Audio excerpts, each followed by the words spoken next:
FreeMMOStation.com. Hey, what's up, FreeMMOStation? I'm Skyline Shore, and today we're going to be looking at Albion Online. This game is actually really slow-paced. I don't know why I'm trying to be all excited and try to get right into the review. Honestly, this game took a really long time to get into in itself. It is a sandbox, open-world, top-down action RPG kind of game where it's very similar to RuneScape, except take out all the questing and take out a lot of the economy. But at the same time, there is an economy to this game. You are going to be mining different resources. You are going to be taking down, like, trees, chopping them down. You're going to be mining gems.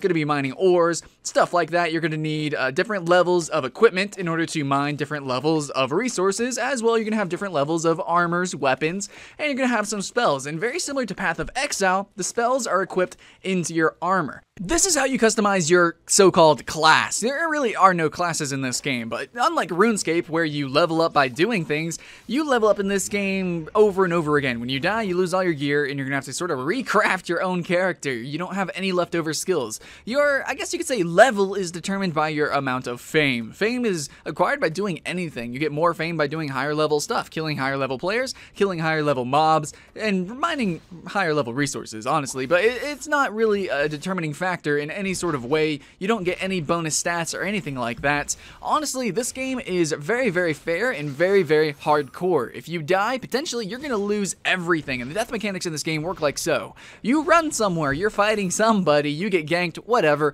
you're dead. Your corpse can then be looted by you for a certain amount of time, and after that time expires, other people can loot your corpse. However, when you actually go back to your corpse and loot it, some of the stuff is going to be broken. Like RuneScape, it's just going to be gone. Durability is going to be lost on other items as well, so that kind of sucks. When items are trashed, they're literally trashed. You can't do anything with them, you just got to remove them and get rid of them, and honestly, this can be quite a time sink. Honestly, this game is a huge time sink. For instance, you can own plots of land. So unlike Arcade, you can't just build anywhere. You have to actually build on these sort of preset plots of land, though there are many, many plots of land, and you can from there customize your different buildings and your different resources that you have on these plots of lands. However, they have to be on select plots of lands, and they do cost tax. Not only an upfront fee, but you're going to have to constantly and consistently play this game, grind out dungeons, in order to pay the taxes just so that you can continue to play the game at the level that you're playing it at.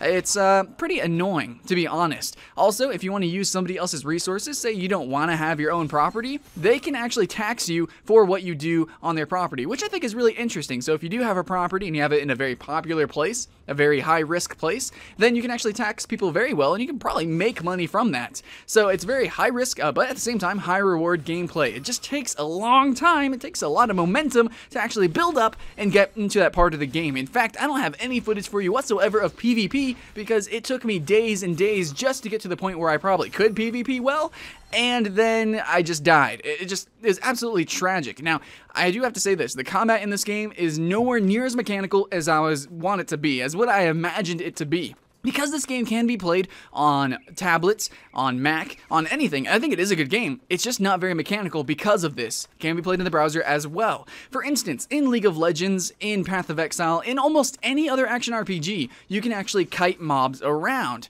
However, with this control scheme, I would expect to be able to do that, and I can't. I cannot kite mobs around. Mobs are actually faster than you, and they will consistently hit you over and over again. So basically, the game is tank and spank, and this is really tragic because that kind of means the same thing for PvP. While there's a little bit more give and take with PvP because you can slow people down and do different things, and you can have different sort of macros in between your different players. You can have sort of flanking routes and blah, blah, blah, other PvP strategies. It's still not as mechanical or in-depth as other action RPGs, and it's a little bit disappointing because it is really simple. It does run very well, and I just would expect it to have that sort of level of mechanics since it is top-down. So I would like to say that the meat and taters of this game is in its endgame guild versus guild PvP, which is essentially whoever can farm up the biggest towns, whoever can best supply their units, and then whoever has the most attrition. So honestly, I mean, there's probably not too much strategy in this game. It's just about building up, and then zerging down people. It's really hard to sort of micro in between units. You really control your character because everything is point and click.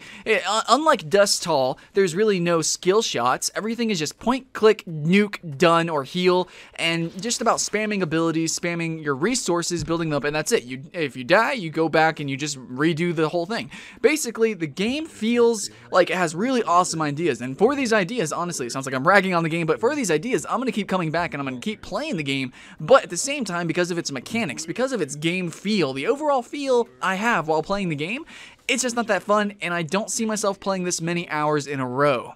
So, for instance, there's a couple of mechanics that I think are interesting, but at the same time, it just doesn't make the game very fun. Like I said, building your towns and everything, that's awesome. It's really cool. But in order to have actual, like, any fun crafting, building things, selling things on the market, you have to grind out dungeons, and the dungeons are nothing like any other RPG dungeons. They're literally nothing in them. They might have like some sort of mini boss. That's really the only way I can sort of call them, because they're not true bosses. Like, if there is any skill shots, there's barely any at all.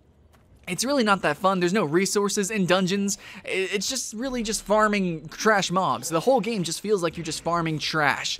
And it's a little bit tragic because games like RuneScape, which are old and dated, still have honestly better mechanics, way deeper systems. And even though it's not a true sandbox game, you can't go around and craft real-time buildings and everything, it still has more to do, and it still actually has a more competitive scene.